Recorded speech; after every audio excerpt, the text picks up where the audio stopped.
School trip डरावनी कहानियाँ हिंदी में। School trip horror stories in Hindi. रात बहुत हो चुकी थी और बच्चे भी साथ में थे, तो सब टीचर्स ने मिलकर फैसला लिया कि वे पास में ही एक होटल के अंदर रुक जाएंगे और सुबह मैकेनिक को बुलाकर बस ठीक करवा कर शिमला के लिए वहां से निकल जाएंगे। वे लोग पास के एक होटल तक पहुंचे। वह होटल दोनों तरफ से बड़े बड़े पेड़ और पहाड़ों से घिरा हुआ था।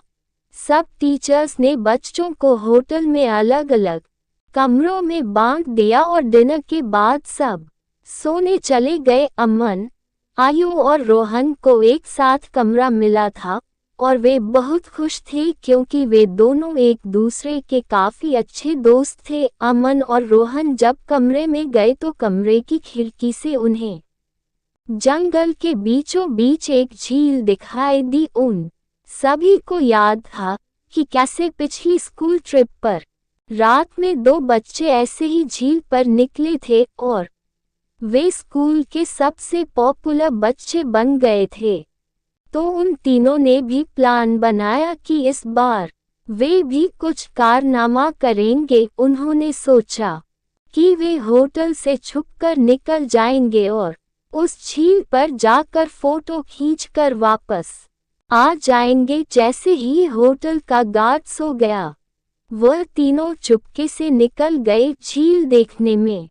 तो होटल से ज्यादा दूर नहीं लग रही थी, पर वह तीनों करीब आधा एक घंटा झील की तरफ चले जा रहे थे और जंगल का रास्ता था कि खत्म ही नहीं हो रहा था। ठंड बहुत ज्यादा बढ़ चुकी थी और उस सुनसान जंगल में उन तीनों की ठंड के मारे हालत खराब हो रही थी। उन्होंने अपना फोन चेक किया तो उसमें सिग्नल नहीं था। तब उन्हें लगा कि उन्हें झील का प्लान कैंसिल करके वापस होटल चले जाना चाहिए। अपने फोन की फ्लैशलाइट के सहारे वो वापस होटल का रास्ता ढूंढने लगे। रास्ता ढूंढते ढूंढते अमन और आयु, जो रोहन के थोड़ा आगे चल रहे थे, जब पीछे मुड़े तो उन्होंने देखा कि रोहन वहां था ही नहीं।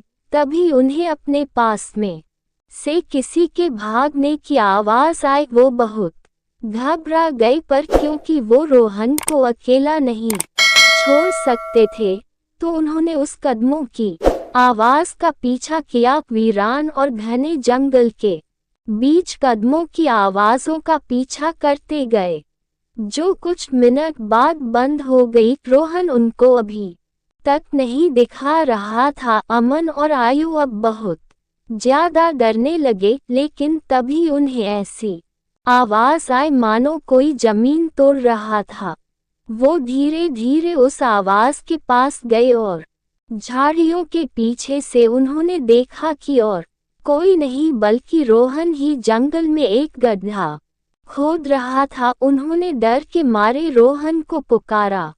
रोहन उनकी तरफ मुड़ा और उन्हें गुस्से से भरी आंखों से देखने लगा। उसकी आंखें एकदम काली पड़ चुकी थी, जैसे किसी ने उसके अंदर से आंखें ही निकल ली हो। अमन रोहन के पास गया और उसने रोहन के कंधे पर हाथ रख के उससे पूछा कि उसे क्या हुआ है। लेकिन रोहन के कंधे पर हाथ रखते ही रोहन अमन के ऊपर चिल्ला उठा और रोहन ने उसे एक बहुत तेज धक्का दिया। अमन काफी दूर जाकर गिरा।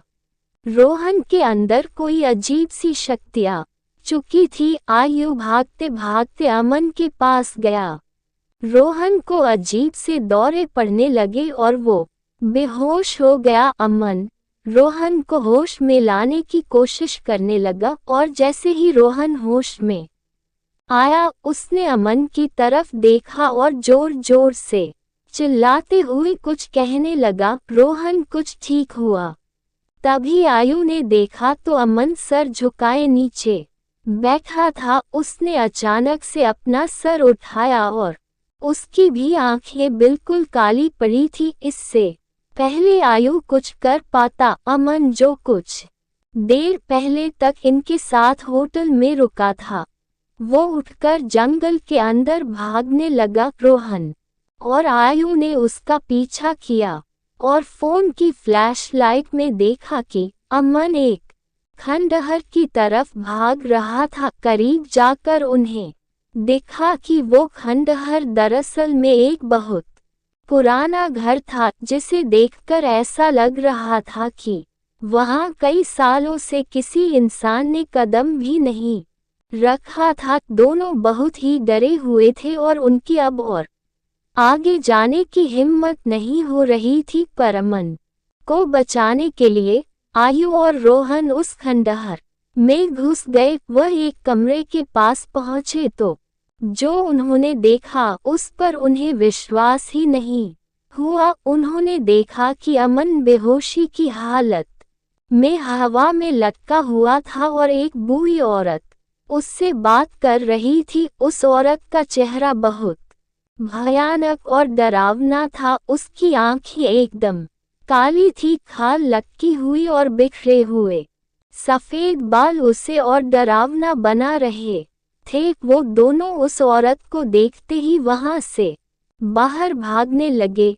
वो औरत भी उनके पीछे पीछे आने लगी। आयु और रोहन जल्दी से सीढ़ियों से नीचे उतरे और उस खंडहर के घर के दरवाजे तक पहुंचे। उन्होंने जब मुड़कर एक बार पीछे देखा तो वो बूढ़ी औरत किसी कीड़े की तरह रेंगते हुई सीढ़ियों से उतर रही थी और उनके पास ही आ रही थी। वो किसी तरह वहां से निकलकर जंगल की ओर भागते चले गए। भागते भागते उन्हें पता ही नहीं चला कि कब वो उस झील के पास आ गए, जिस झील की तलाश में वह होटल के बाहर निकले थे। रोहन और आयु दोनों भागते भागते झील के अंदर गिर पड़े और डूबने लगे। उन्हें ऐसा लग रहा था कि जैसे कोई उन्हें अंदर खींच रहा हो। आयु किसी तरह झील से बाहर आ गया, पर उसकी आंखों के सामने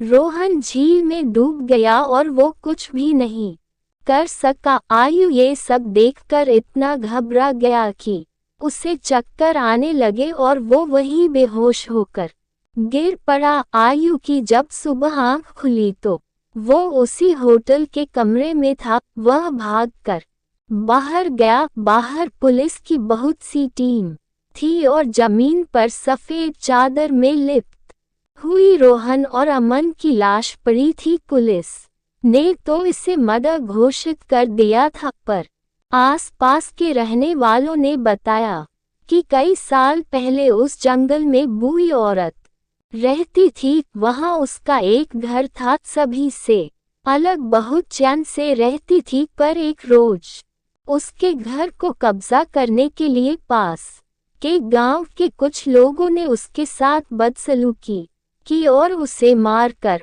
उस झील में फेंक दिया। तब से कोई भी इंसान रात में जंगल की ओर क्या उस झील के पास नहीं जाता। कहते हैं कि उस बूढ़ी औरत की आत्मा अभी भी वहां अपने बदले के लिए भटकती है। काश ये बात इन तीनों दोस्तों को पता होती तो शायद आज आयु के साथ साथ रोहन और अमन भी जिंदा होते।